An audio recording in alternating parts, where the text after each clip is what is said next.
These are dangerous people. Roman, I'm concerned about you.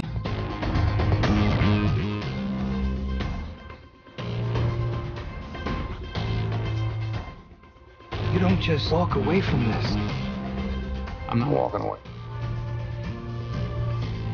I can finish this. Each one of us is greater than the worst thing we've ever done. Jamal Finkley. Yeah. Quiet, please. My man got the gear on, man. Wait, all right. Yeah, Jamal Finkley, Black Tree TV. Anytime you're ready. You gotta be one of the greatest actors of all time. You're definitely in my book. Man. Thank you. But I wonder, like, what was the actor that made you get up and get into it? Like, was there somebody that you seen perform? You know, I saw James Earl Jones do Oedipus the King at St. John the Divine Cathedral. I saw a Taxi Driver. I saw just actors on stage that you wouldn't even know. He's like, how did they do that?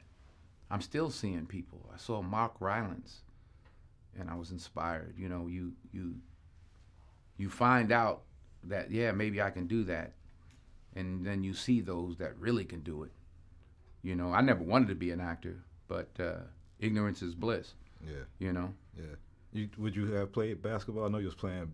I played a little basketball. Look, I started rubbing my knees. Soon as that's interesting. It's psychosomatic. Yeah, I started playing a little basketball. I was all right. I'm from a great basketball town, Mount Vernon, New York. We had a lot of great players.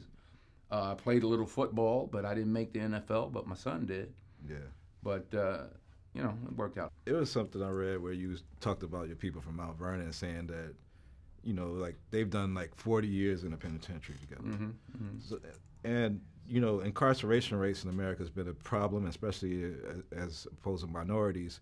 And Roman delves into the issues around the legal system. Do you think we've made any headway in the I think it's more important to make headway in our own house. By the time the system comes into play, the damage is done. They're not locking up 7-year-olds. Yeah. You know, I was in Chicago a couple of 3-4 weeks ago, and we saw these little kids on bikes with masks on the side of their head, like 5 or 6 of them. And the driver said, yeah, they're Lil Yummies. I said, who? He said, Lil Yummies. Look up, Google Lil Yummy. Lil Yummy was an 11-year-old murderer. Wow. And you look at his picture, you'll see the headshot of him, and he's like this. And he got murdered at 11 by a 14-year-old. Wow. Who's doing life now, and a 16-year-old. That makes no sense. You blame the system? Where was his father? Yeah. It starts in the house. It starts in the home. And yeah, well, my father got locked up. Well, where was his father? Yeah.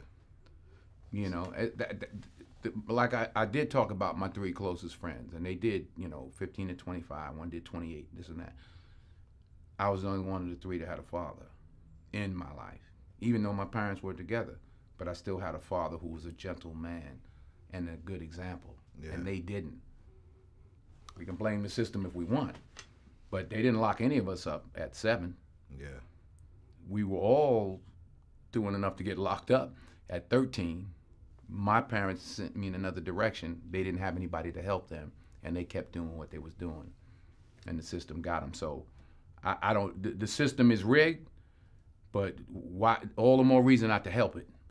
Speaking of fatherhood, Olivia, Malcolm, JD, all doing great things, and JD is now working with Spike Lee right now, on the Black Klansman. I want to know, like, do you have any advice for him on working with Spike? We were talking this morning. We were talking for about an hour and a half this morning, and I'm proud of them all. My daughter's doing Shakespeare, Taming of the Shrew in Chicago. My other son's an AFI graduate, a Penn graduate, got a Morehouse graduate, an NYU graduate, a Yale graduate. You know, my wife did a great job.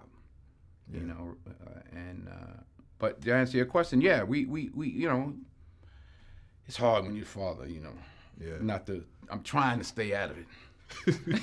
But I'm his father, you know. But he asked me, you know, and I told him, I said, man, roll with Spike. Spike, I learned how to really improvise and flow with Spike. Yeah. You know, on Mo Better Blues and all the rest of them, and he's learning that now, and so I'm proud of them all.